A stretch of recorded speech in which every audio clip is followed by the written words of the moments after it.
সব রকম পেঁয়াজ রসুন সব কিছু দিয়ে দিয়েছি, ডাল, চিংড়ি মাছের মুড়ো দিয়ে এবার ঢাকা দিয়ে দিলাম। এবার মিক্সিতে আমি পেস্ট করে নেবো। দেখো বন্ধুরা,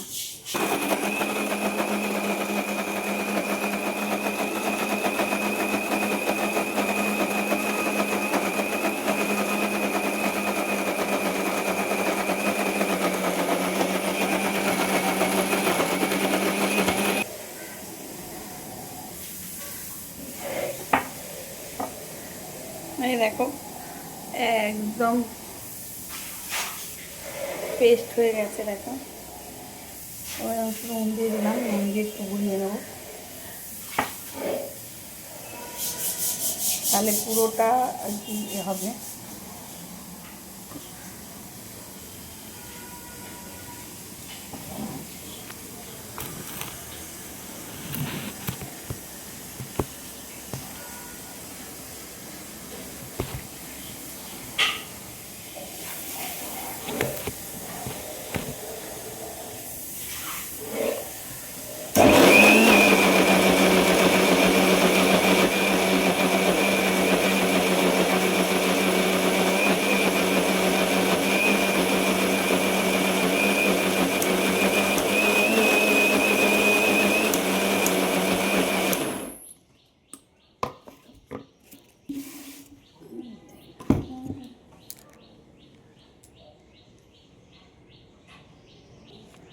এই দেখো একদম রেডি হয়ে গেছে আমার এই পেস্টটা।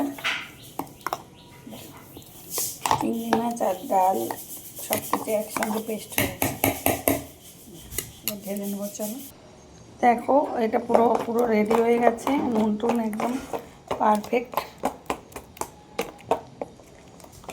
চিংড়ি মাছ মসুর ডাল দিয়ে এই পেস্টটা। দেখো আমি এর মধ্যে কালো জিরে দিয়ে দিচ্ছি কিছুটা, একটু খাবার সোটা,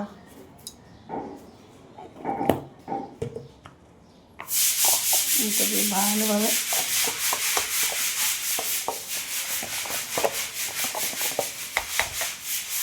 দেখো এর মধ্যে আমি ভালো করে হাতে করে ফেটিয়ে নিয়েছি, তোমাদের সাথে শেয়ার করা হয়নি।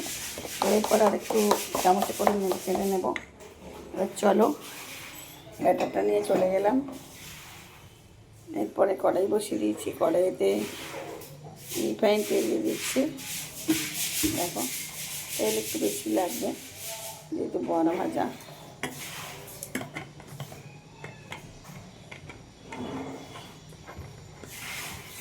এটাকে পকোড়ার মতন করেও ভাজতে পারো। আমি একটুখানি দিয়ে দেখবো কড়াইতে তেলটা গরম হয়েছে কিনা, এখনো হয়নি, দেখতে পাচ্ছি। একটু অপেক্ষা করবো। দেখো এটা একটু ফুলেছে, এবার খোলাটাও হয়ে গেছে। তো এখন আমি দিয়ে দেবো একটু বড় বড় করে, চামচে করেই দিচ্ছি।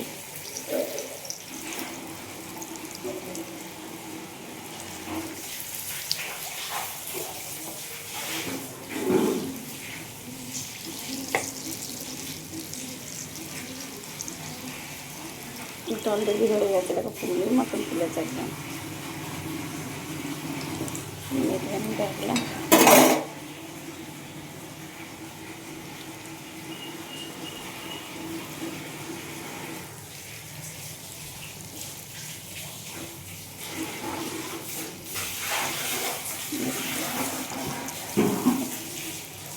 তো দিয়ে দিলাম।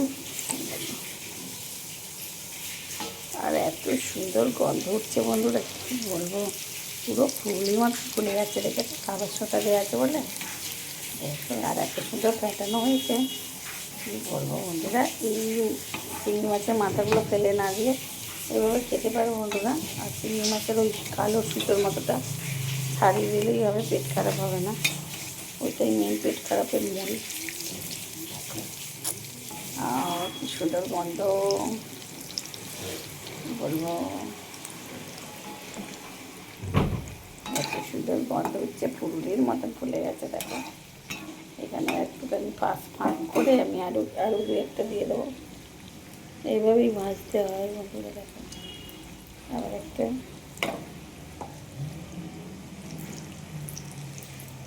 দুটো দিয়ে দিলাম, আর এদিকে এইগুলো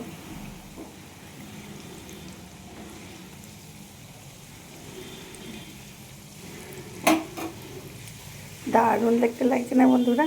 দেখো কি সুন্দর দেখতে হয়েছে, আর ভাজা দারুণ খেতে লাগবে। এই দেখো এই একটা ভাজা মুচমুচে একদম।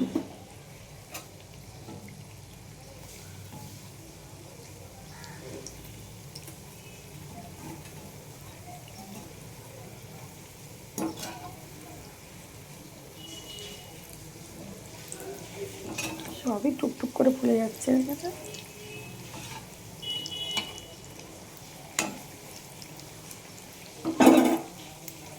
চল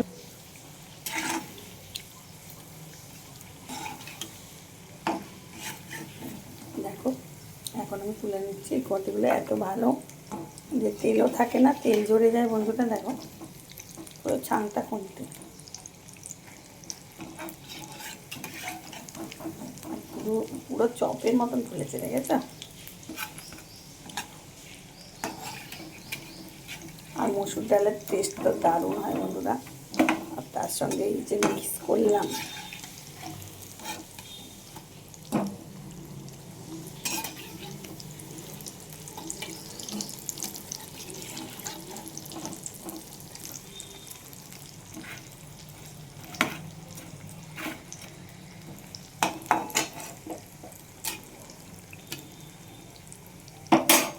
এর সঙ্গে দেখো আমি আরও কটা দিয়ে দিচ্ছি।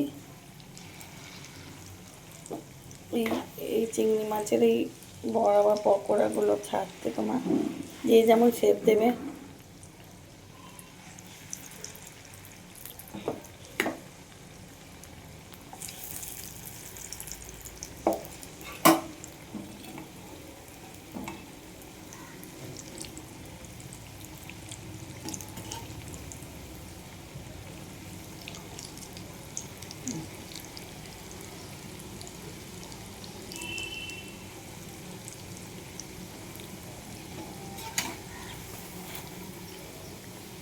দেখো এই দুটো অলরেডি আমার আবার হয়ে গেছে।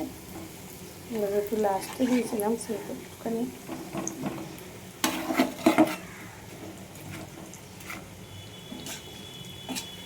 এখন হোক। চলো তোমাদের সঙ্গে একটুখানি দেখিয়ে দিই কেমন মুচমুচে টাইপের হয়েছে। এরকম মুচমুচে একদম সুন্দর হয়েছে। দেখো ও চলেছে টেস্ট করতে, তো ওকে আমি এখন একটাই দিচ্ছি মুচমুচে। এ বল কেমন হয়েছে? এখন তো গরম, চামচ না একটা। দেখো ফুলুরির মতন একদম ফাঁপা নরম, আর খেতে যে কি সুস্বাদু। এগুলো দোকানকে হার মানিয়ে দেবে। দোকানের যে হ্যাঁ চিংড়ি মাছের বড়া, সেগুলোকে পুরো এটা চিংড়ি মাছের যে পকোড়া পাওয়া যায় কত কত দাম দিয়ে কিনতে হয়। হোটেল বন্ধ। দেখো খেয়ে বল কেমন হয়েছে। কেমন? দেখো খুব সুন্দর হয়েছে বলছে। দেখো আর কিন্তু দারুণ খেতে হয়েছে। আবার ও একটা টপ করে আর একটা তুলে নিল, দেখেছো? এত ভালো হয়েছে। তো যদি ভালো লাগে প্লিজ শেয়ার কমেন্ট লাইক করতে ভুলো না। আর এভাবেই আমার সাথে থেকো, পাশে থেকো বন্ধুরা, আর সব সময় আমার সঙ্গে থেকো। আর তোমাদের সঙ্গেও আমি আছি। তো এভাবে একদিন বানানোর চেষ্টা করো, যে ওই চিংড়ি মাছের মুড়োগুলো না ফেলে দিয়ে তার সঙ্গে আরও কিছু চিংড়ি মাছ দিয়ে এই মুসুর ডাল ভিজিয়ে এই বড়াটা একদিন করে দেখতেই হবে। দেখে বলো কমেন্ট সেকশানে কেমন লাগছে খেতে। তো এখনকার মতো টাটা, শুভ দুপুর, বাই।